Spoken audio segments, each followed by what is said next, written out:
40장 계포 난포 열전. 천하를 가진 자는 사사로운 원한을 앞세우면 안 된다.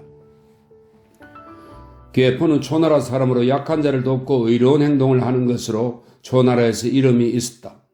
항우를 말합니다. 항적은 그를 군대 장수로 삼아 한왕을 여러 차례 공경에 빠뜨렸다. 항우가 멸망하자 고조는 현상금 천금을 걸어 계포를 붙잡으려 하면서 감히 계포를 숨겨주는 자의 죄는 3조까지 이르게 될 것이라고 했다. 계포는 복양형 주씨의 집에 숨어 있었는데 주씨가 계포에게 말했다. 한나라에서 현상금을 걸고 장군을 급히 찾고 있으니 자취를 더듬어 곧 저희 집까지 들이닥칠 것입니다. 장군께서 제 말을 들어주신다면 제가 감히 계책을 올리겠지만 그럴 수 없다면 붙잡히기 전에 스스로 목숨을 끊으십시오. 계포는 그렇게 하기로 하였다. 그래서 주씨는 노예처럼 계포의 머리를 깎고 칼을 채우고 베옷을 입힌 뒤 광유거는 당시 물건을 운반하던 수레를 말합니다. 광유거 속에 넣어 자기 집 하인 수십 명과 함께 노나라의 주가에게 팔았다. 주가는 마음속으로 그가 계포인 줄을 알면서도 사들여 밭에 두고 자기 아들에게 경계하며 일렀다. 밭일은 이 종의 말을 듣게 하고 반드시 그와 함께 밥을 먹도록 해라. 주가는 말 한 마리가 끄는 빠른 수레를 타고 낙양으로 가서 엄후 등공을 만났다. 등공은 주가를 자기 집에 붙들어 놓고 며칠 동안 술을 마셨다. 주가는 이런 기회에 등공에게 말했다. 계포가 무슨 큰 죄를 지었기에 황상께서 그를 다급히 찾습니까? 등공이 말했다. 계포가 항우를 위하여 여러 차례 황상을 공경에 빠뜨렸기 때문에 황상께서 그를 원망하여 꼭 잡으려는 것입니다. 주가가 물었다. 당신께서는 계포를 어떤 인물로 보십니까? 등공이 말했다. 어진 사람이요. 주가가 말했다.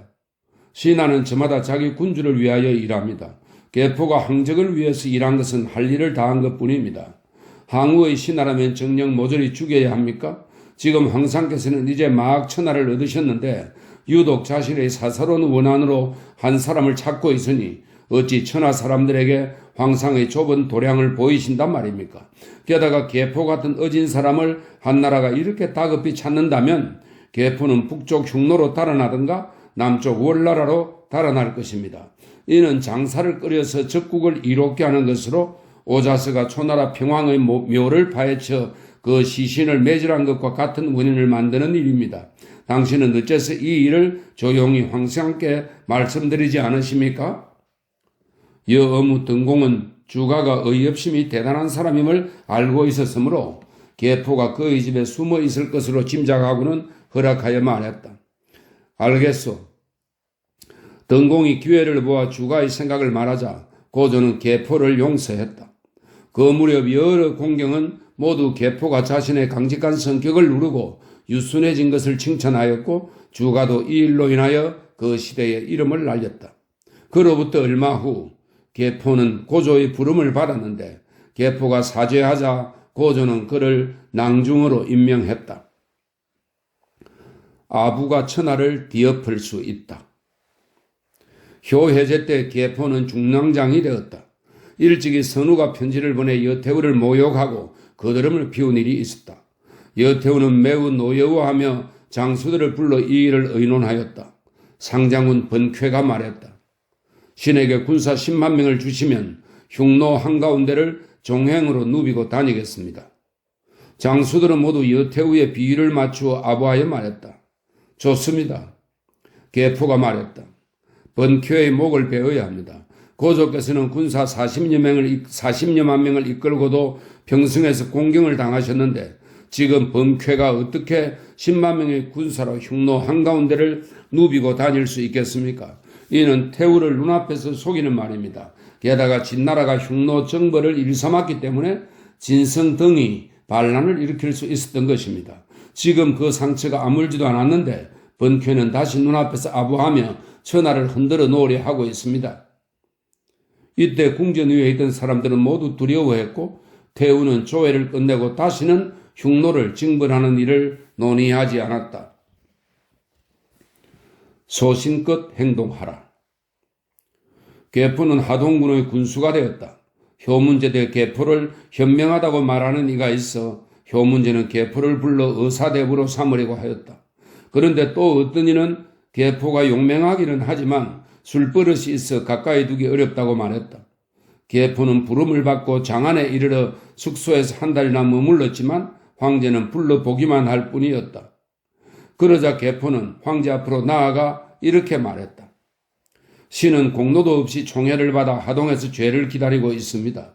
폐하께서 이렇다 할 까닭도 없이 신을 부르셨으니 이는 분명히 신이 현명하다고 폐하를 속인 사람이 있었기 때문일 것입니다.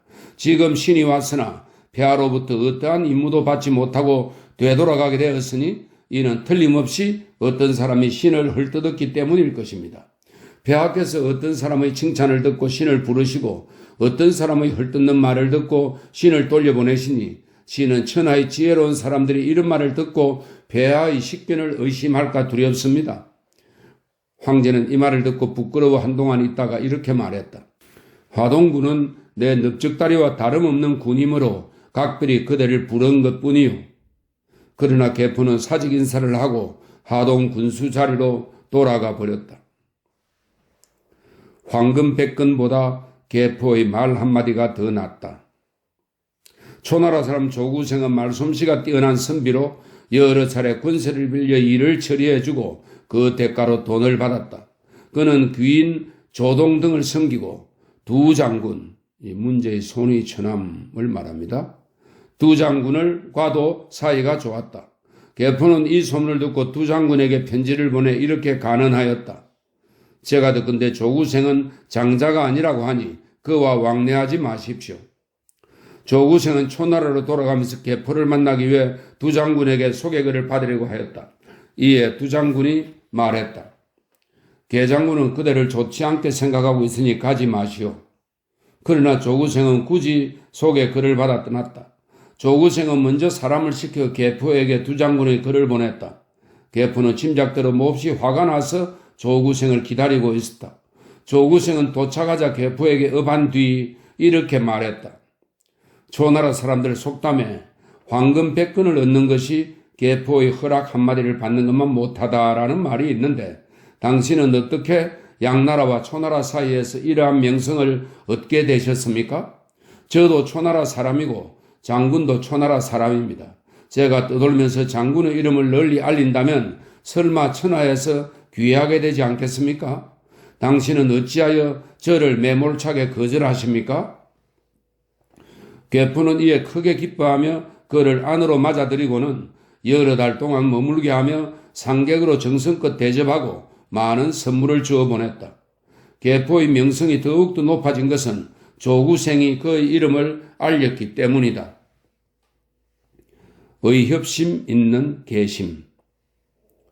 계포야후 계심은 기계가 관중을 뒤엎을 만했으며 사람을 만날 때 공손하고 삼가며 의협심이 있었으므로 사방 수천리나 떨어진 곳의 선비들도 모두 그를 위하여 죽음을 다툴 정도였다.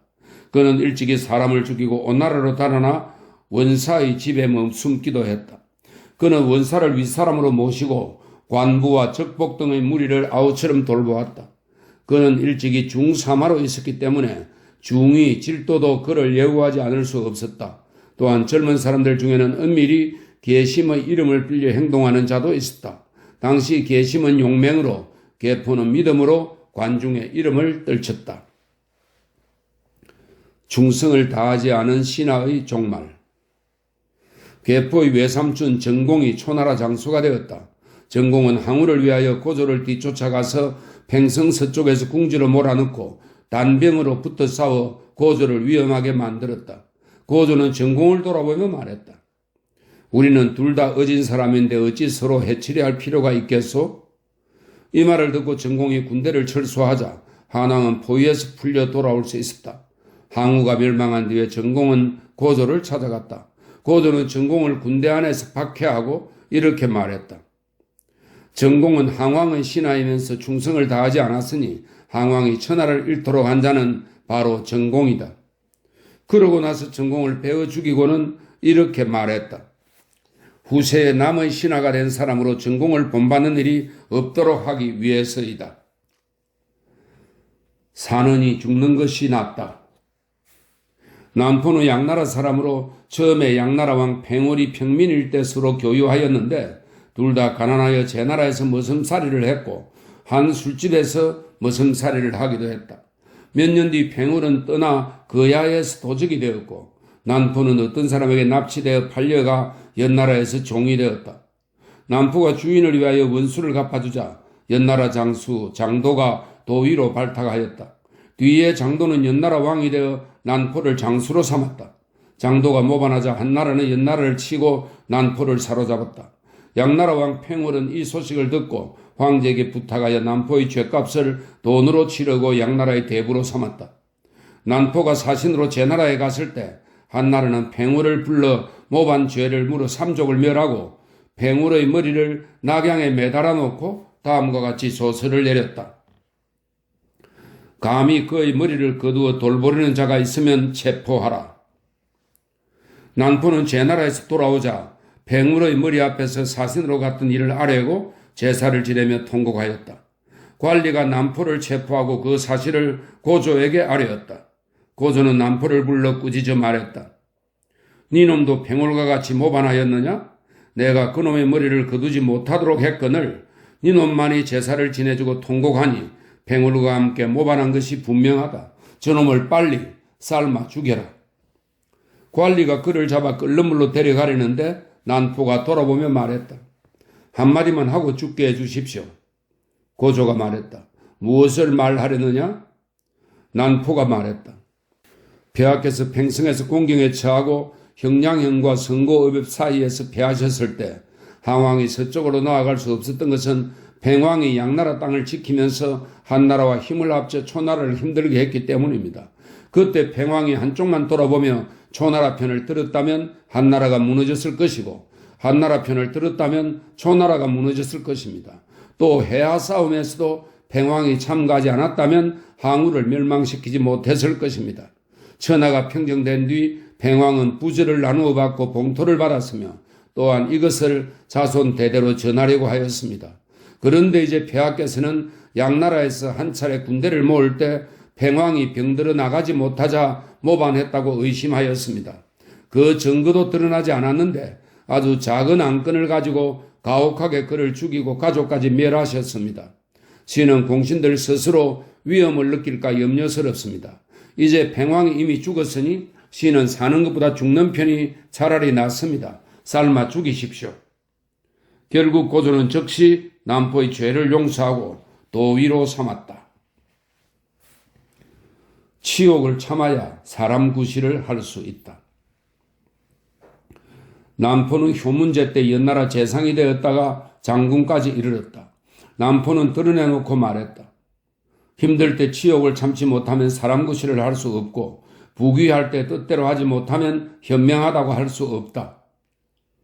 그는 일찍이 자기에게 은혜를 베푼 사람들에게는 후하게 보답하고 원한이 있는 사람들은 반드시 법에 근거하여 되갚아 멸족시켰다.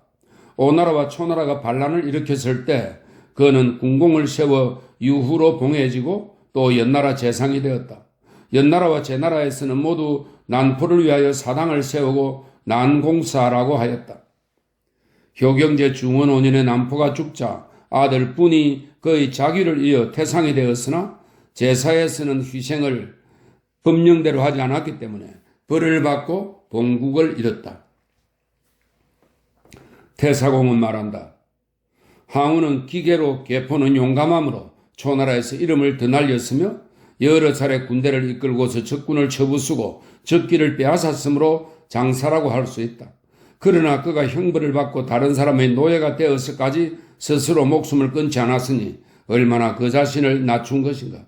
그는 분명 자기 재능에 자부심이 있었기 때문에 치욕을 받고도 부끄러워하지 않고 자기 재능을 펼칠 곳이 있기를 바랐으며 결국 한나라의 명장이 되었던 것이다.